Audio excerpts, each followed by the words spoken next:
Қайырлы күн, құрметті тыңдармандар. Бүгінгі подкастымызда қазіргі қоғамда кең таралып жатқан өте маңызды мәселені талқылаймыз. Бұл лудомания, яғни құмар ойынға тәуелділік. Өкінішке қарай соңғы жылдары бұл құбылыс тек жеке адамның ғана емес, тұтас отбасының, тіпті қоғамның мәселесіне айналып отыр. Құмар ойын адамның қаржылық мәселесіне ғана емес, оның психологиялық күйіне, отбасылық қатынастарына, өмірлік құндылықтарына үлкен зиян келтіреді. Бүгінгі кездесуіміз сәл өзгеше болмақ. Себебі лудомания мәселесін дін тұрғысынан, қоғам тұрғысынан, адам өміріне әсері тұрғысынан талқылаймыз. Осы тақырыпты кеңінен түсіндіру үшін студиямызға арнайы қонақ шақырдық. Бүгінгі қонағымыз теолог маманы, қоғамдағы рухани тәрбие мәселелері бойынша өз ойымен бөлісіп жүрген жастар саясаты және әлеуметтік даму бөлімінің дінтанушы психологы Немелбаев Еркебұлан Алимбатырұлы. Жетісу облысы дін істері басқармасы маманы дінтанушы Жұмаш Айгерім. Қош келдіңіздер. Бүгінгі подкастымызға, яғни біздің подкастымыз бүгінге уақыт бөліп келгендеріңізге үлкен рахмет. Бірінші сұрақ сізге қойсам, яғни олай болса, кездесуіміздің алғашқы сұрағы жалпы лудомания дегеніміз не? Лудомания тек қаржылық мәселе ме, әлде рухани дағдарыстың белгісі ме? Саламатсыздар ма? Енді бәріңізге белгілі, лудомания деген сөз негізінде ешкімге жат емес. Қазіргі біздің қоғамның үлкен дерті болып тұрған, үлкен бір дағдарысқа алып келіп жатырған, осы лудомания, яғни адамның қандай да бір ойынға тәуелді болуы. Казино деген секілді, онлайн ойындар, ақша тігу, оның салдарынан, яғни ақша тігуге алып барады.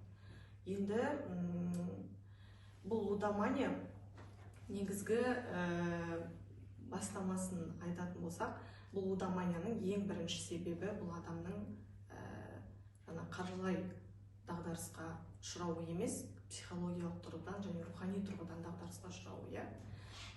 Бұл бізге лудомания ойнап жүрген адамдардың бірінші ішкі жан дүниесінде үлкен күйзеліс болуы мүмкін. Яғни соны жабу мақсатында, яғни өзіне бір масаттану мақсатында ол адам жаңағы ойынға барып ақша төлеумен айналысады.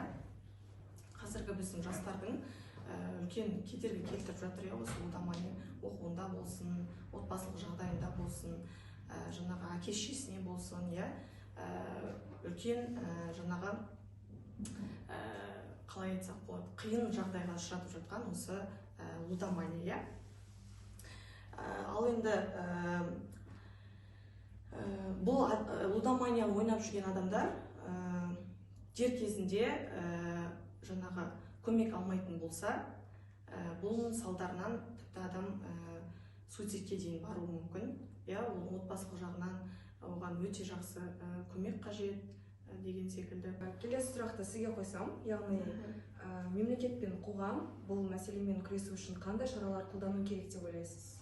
Саламатсыздар ма, қайырлы күн. Қазіргі кезде мемлекет тараптан өте көптеген бағдарламалар жұмыс атқарып жатыр. Өзімізде өткен жылы көрдік, осы қалалық мектептерге кірген кезде лудомания бойынша арнайы мамандар келіп, социологтар және әлеуметтанушылар, заңгерлер, психологтар барып, арнайы мектеп оқушыларымен, колледж оқушыларымен, университеттің студенттерімен кездесулер ұйымдастырып жатыр.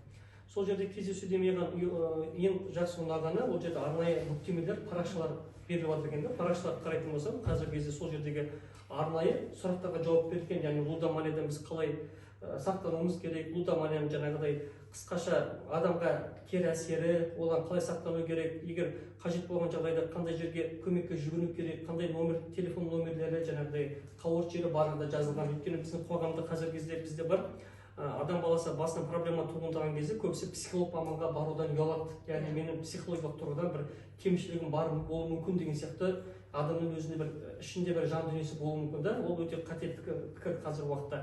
Адам баласы қазіргі кезде баласында бір өзінде бір психологтың көмегі қажет болатын болса, психологқа барып, немесе заңгерге барып, немесе дін саласындағы арнайы мамандарға барып көмек алған жөн. Өйткені ол сен қана ол жерде сенің тарихың жатқан жоқ, ол жерде сен отбасына кері әсерін беруі мүмкін, жаңағыдай сенің қоршаған ортаңа кері әсерін беріп, болашақта үлкен проблемаларға алып келуі мүмкін бұл жағдайларға. Жақсы, рахмет, өте керемет жауап алдық. Лудомания адамның иманы мен рухани жағдайына қалай әсер етуі мүмкін деп ойлайсыз?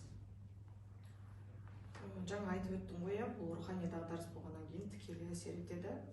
Біздің осы тіпті Құран мен хадистердің өзін алып қарайтын болсақ, бізде осы Маида сүресінің 90 аятында айтылған болатын, иә. Арақ, құмар ойын бұл бізге ең бірінші залал келтіреді, иә. Барынша одан аулақ жүргендеріңіз дұрыс деп бізге насихат етеді, иә.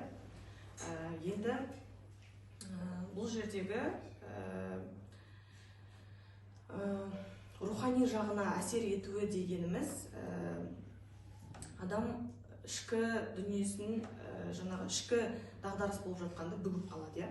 Сол бүгуді яғни ешкімге бөліспейді, айтпайды, жаңағы жан-жағының барлығына жаманатты болады.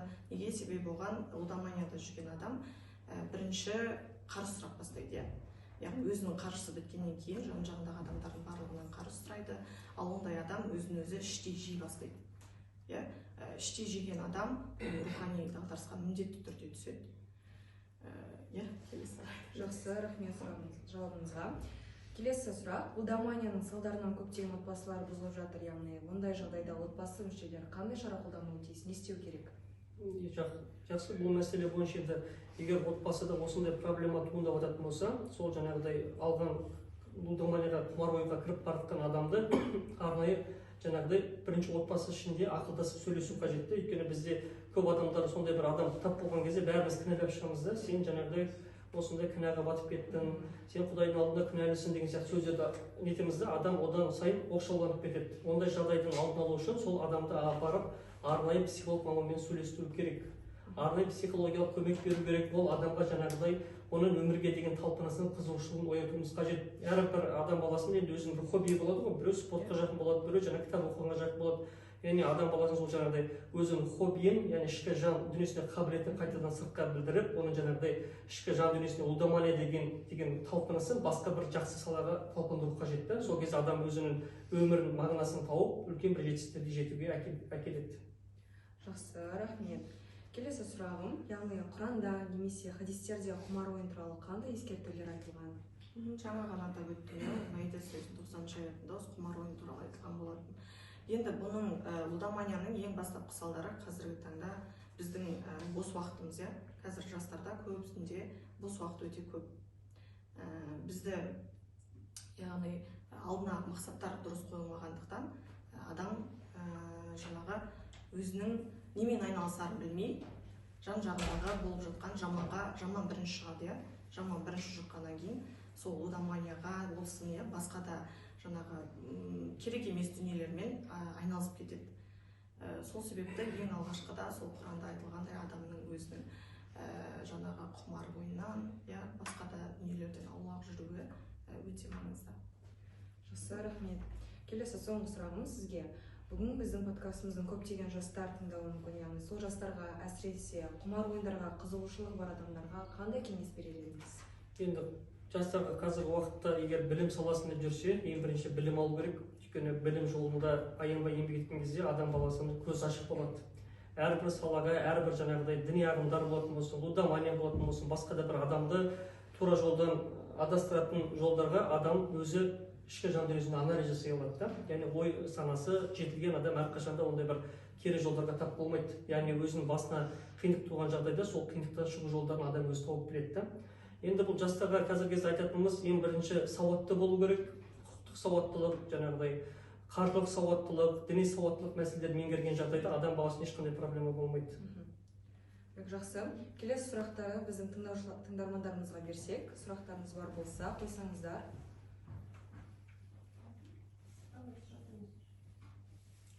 Сұрақтарыңыз болса қоя берсеңіздер болады. Менің өзімнің жеке сұрағым бар еді, яғни осы казино немесе сондай бір лудомания арқылы жинаған ақшаны садақа сондайларға берсе ол қалай саналады? Садақа ретінде ол қабылдана ма, әлде қалай саналады? Лудоманияға жиналған ақшаны ма? Я, сол жаман жақтан жинаған ақшаны жақсы жаққа берсе осындай сауап істерге. Ол енді жақсы жолда жұмсалады одан кейінгі. Бұл жердегі бастапқы ниет қой. Ең бірінші қойған ниет. Жақсы, рахмет жауаптарыңызға. Сұрақтарыңыз бар болса? Жаңа сұрақ қайта өтсек, сонда арам жолға нетпей ме? Маңызды емес пе? Қандай жолмен келген? Қандай көзбен табыс табылғанын. Яғни арам жолмен алып, оны жақсы жаққа жұмсаса. Жақсы, ол жер айтып тұрмын ғой, жаңағы ниет дұрысталады ғой сіздерде. Сен бір адамның тағдырына Қысқа сұрағыңыз бар болса? Саламатсыз ма? Менің есімім Құмаш Темір. Құқық және экономика факультеті 3-ші курс студентімін. Жалпы адамның ортасы, жаңағы лудомания мысалы айналысатын болса, лудомания мысалы жасөспірім дейді. Сол жаңағы лудоманиямен айналыспайтынына қалай әсер етеді және сіздердің тәжірибелеріңізде осындай кезіктіреді. Енді бұл жерде адамның жаңағыдай досы көп нәрселерге әсер береді ғой. Егер сені досың жақсы жерге бір талпындыратын болса, адам баласы үлкен жетістіктерге жетеді. Егер қасындағы сен қанша жерден араласатын адам бір дұрыс емес жолға душар ететін болатын болса, әрбірде сен бір өмірдің бір сәтінде сол жолға түсіп кетуің әбден мүмкін. Нашақорлық болсын, лудомания болсын, көптеген проблемалар бар ғой адам өмірінде. Сондықтан кішкене қасындағы жолдас достарын дұрыстап таңдаған жөн, өйткені болашағын ойлайтын болса адам баласы. Абай Құнанбаевтың бір сөзі бар ғой, адамға мінез үш адамнан шығады депші, ата-анасынан, досынан және де мұғалімінен деп. Кім соның арасында кім жақын болса, соған қарай бала бет бұрады дейді. Орта ол өте маңызды адамға. Қазір енді барынша статистика бойынша негізінде лудоманияға кетіп жатқан дардың ішінде қыз балалар емес, ер балалар. Ер балаға бірінші тарапта ортасының жақсы болуы өте маңызды. Қазіргі біздің жаңағы қандай подкаст ашсаңыздар да, бір қазіргі заманауи бір дүниені оқитын болсаңыздар айтып жатады ғой, досың біреусі миллионер болса, екіншісі миллионер, үшіншісі де миллионер болады деген секілді. Тура солай ол адамнан адамға міндетті түрде жұғады. Сондықтан барынша бұл жерде енді сізде мынандай сұрақ туындауы мүмкін, осыдан кейін ары қарай сонда ол досымды жай ғана тастап кетемін бе деген. Жоқ, сіз барынша бірінші тарапта ол кісінің қолынан жетектеп, мамандарға барып көмектесуіңізге болады. Ал егер онымен бірге жүріп, мен оған солай қолдау беремін дегеніңіз, бұл енді дұрыс емес. Рахмет. Келесі сұрақтарыңыз болса, сұрақтар. Мен сұрақ қойсам, есімім Карабекова Диляра болады, құқық және экономика факультетінің 1-ші курс студентімін. Сұрағым, қазіргі қоғамда лудомания, құмар ойын ойнау деген жастар арасында кеңінен таралып бара жатыр. Осынан қайтып алдын алса болады, жастарға қандай кеңес берер едіңіздер және дін жағынан да қандай сүрелер, дұғалар оқыса болады деген сұрақ. Осы лудоманияның алдын алу үшін. Енді бұл жерде сүрелер, дұғалар деген кезде бұл енді арнайы мешітте имамдардан сұраған дұрыс шығар. Ал енді жаңағыдай адам баласы талпынған кезде әрқашанда білім жолында талпыну керек қой. Болашағын ойлайтын болса, әрбір адам негізі өз жолын табады. Енді жаңа сұрақтың басында қандай нәрсе өзі? Алдын алу шаралары. Алдын алу шаралары енді. Және неге көбейіп бара жатыр деген өз ойларыңыз. Біз енді қазір уақытта мен өзім білемін, мысалы қалалық мектептерге өзім облыстық жаңағыдай түсіндірме тобының мүшесі болғаннан шығып тұрамын мектептерге, колледжерге. Сол жерге кірген кезде профилактикалық жұмыстар жүргізіліп жатыр. Яғни көптеген мемлекеттік бағдарламалар жүргізіп жатыр. Жаңағы ішкі саясат басқармасы болсын, дін істер басқармасы тарапынан арнайы социологтар, заңгерлер, психологтар жұмыстар атқарып жатыр. Сол сала бойынша арнайы кітапшалар да таратылып жатыр. Кейбір жаңағыдай сондай жаңағыдай нелерге қажет жағдайларда арнайы бейнероликтер түсіріліп жатыр. Әлеуметтік желіде жарияланып жатыр көптеген мәліметтер. Тек қана сол просто адам баласы сол саланы өзі табу керек та, дұрыс жолды. Ал жалпы дінде осы құмар ойынға берілген сол құмар ойын ойнайтын адамдардың үкімі қандай деп ойлайсыздар? Жаңа Маида сүресінде айтты, 90-91 аяттарда жаңағы құмар ойындарға бұл адамды адастырады. Дұрыс жолдан адастырған кезде адам баласы өзінің отбасын, өзінің тағдырына балта шабады. Яғни адам енді құмар ойынға түскен кезде көптеген күнәлі істерді жасауы мүмкін да. Адам, яғни Құдайдың алдында күнәлі істер, адамның алдында күнәлі істер жасауы мүмкін. Ұрлыққа баруы мүмкін. Көптеген отбасы әке-шешесін алдайды, көптеген жаңағыдай қаражаттарды кредитқа кіріп кетеді, қаражат анадан алады, мынадан алады, қарызға белшесінен батады да, одан кейін төлей алмай қалады. Одан қоғамдағы өзінің рөлін жоғалтады ақырында. Үлкен бір қайшылықтарға алып келеді бұның барлығы. Жауаптарыңызға рахмет. Жақсы, көрермендеріміз, тыңдармандарымыз толық жауап алды деген ойдамын. Тағы бір сұрағымыз бар екен. Сәлеметсіздер ме? Жалпы бізде бүгінгі тақырыптың өзі лудомания, қоғамдерді сондай-ақ ішінде рухани жағынан қарастырып отырмыз. Жалпы жаңағы имандылыққа тәрбиелеу, жаңағы имандылықты ояту деген сияқты адамның бойындағы. Қалай ойлайсыздар? Бізде жалпы дін тану деген пән бар ғой? осы дінтану деген пәнді егер әр мамандыққа енді әр мамандық демей ақ қояйын, енді ішінара хотя бы частично қосатын болса, бұл қандай да бір андай алға прогресс бере ма, бермей ма?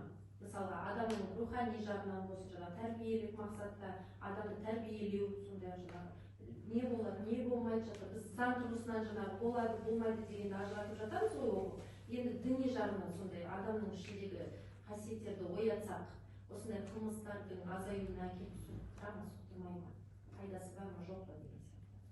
Маман ретінде өз белгілі бір мөлшерде әрине беру мүмкін. Енді тәрбие тал бесіктен дейді ғой негізінде. Қазір бізде дінтану шатаспасам 9-шы сыныпта тек факультатив ретінде ғана жүреді. Тек андай пән ретінде қосылмаған, тек мамандық ретінде таңдап жоғарғы оқу орнына, яғни бакалаврға түсуге болады.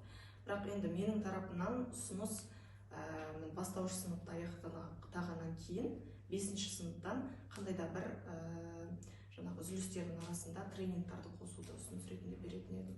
Яғни осындай именно жаңағы рухани жағынан баланы көтеру, яғни мынау дұрыс емес деген секілді тарапта көрсететін.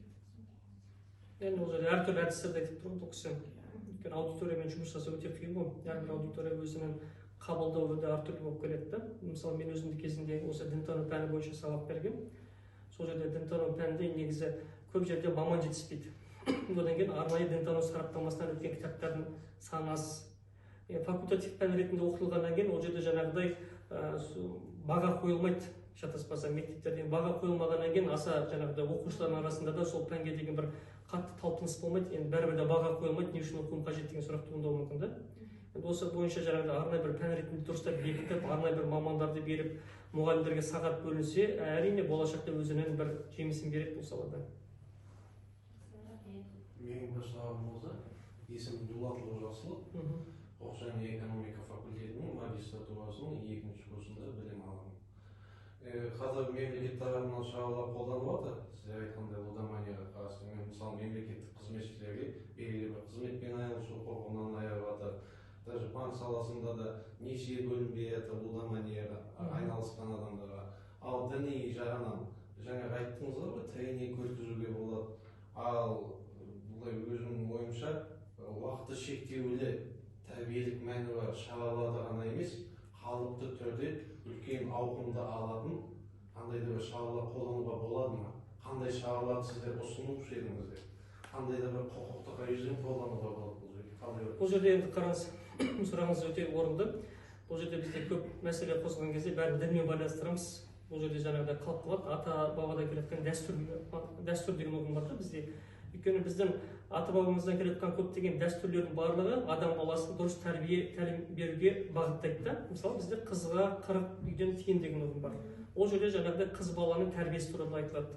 Қыз баланың жаңағыдай киіну үлгісі, қоғамдағы өз-өзін ұстау мәселесі, оның барлығы жаңағыдай адамның жаңағыдай болашақта жақсы жар, жақсы ана, жақсы апа болу үшін қыз баланы жастайынан бастап тәрбиелейді, тұлға ретінде қалыптастыруына септігін тигізеді.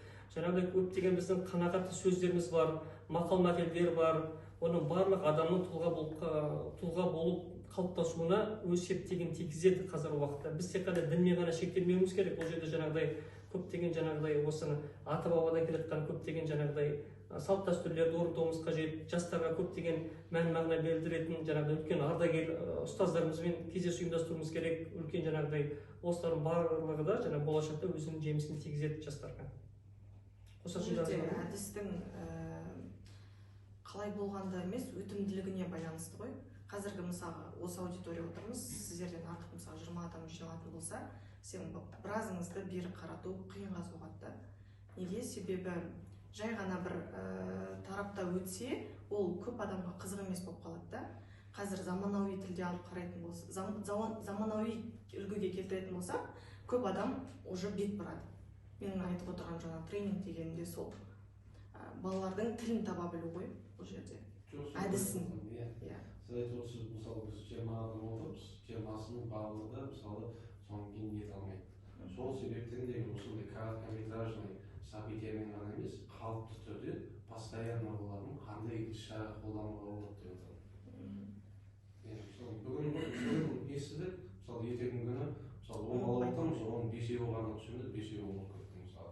А если стабильный күнделікті, яғни адамның күнделікті өміріне қосатын болса, қандай да бір шаралар ол соны айтып отырмыз. Ондай жағдайларда менің ойымша қазір көрермендер бізде көбінесе кино сондайларға қатты қызығады ғой, мүмкін сондай медиамен арқылы жеткізуге, мүмкін солай адамдарға әсер етуге болады. Менің келесі өзімнің сіздерге арналған сұрағым бар еді. Яғни қызға қырық үйден тыю дейсіздер ғой, осы әсіресе қыздардың арасынан емес, ұлдардың арасынан көп кездеседі, иә. Ұлдардың арасынан көп кездескенде олардың осы құмар ойынға тәуелділігін жеңу үшін, емдеу үшін бір жерге жатқызады, иә, бір аурухана секілді жерлерге. Соның емделуі қаншалықты жоғары, яғни процент қаншалықты жоғары, бірақ менің көбінесе естігендерім бойынша ол жақта емделгендердің өзі ол қайтадан өзінің тәуелділіктерін басым болғаны. Яғни қалай ол емделуі мүмкін бе толық? Емделеді ғой, егер арнайы мамандар болса, сол сала бойынша. Бізде көптеген орталықтар бар ғой, сол сала бойынша.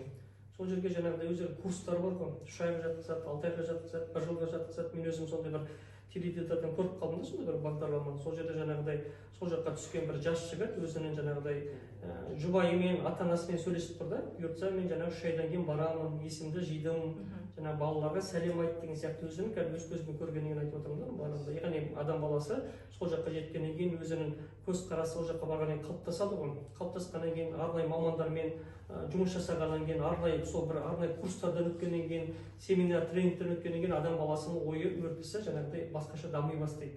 Дамыған кезде өзінің жолын таба бастайды. Иә, ойын өзгерте бастайды, иә, қоғамға байланысты.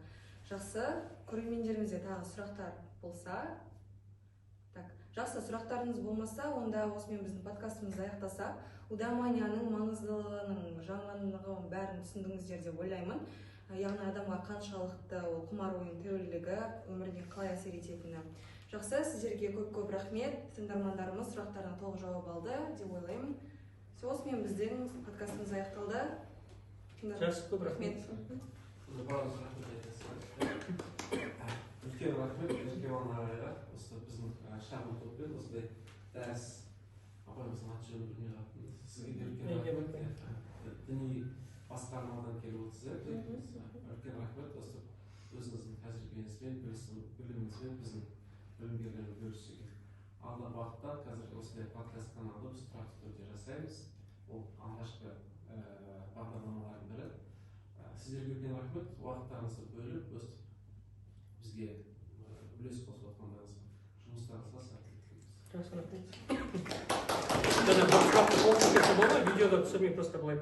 Жаңа бір жігіт қойды ғой сұрақты.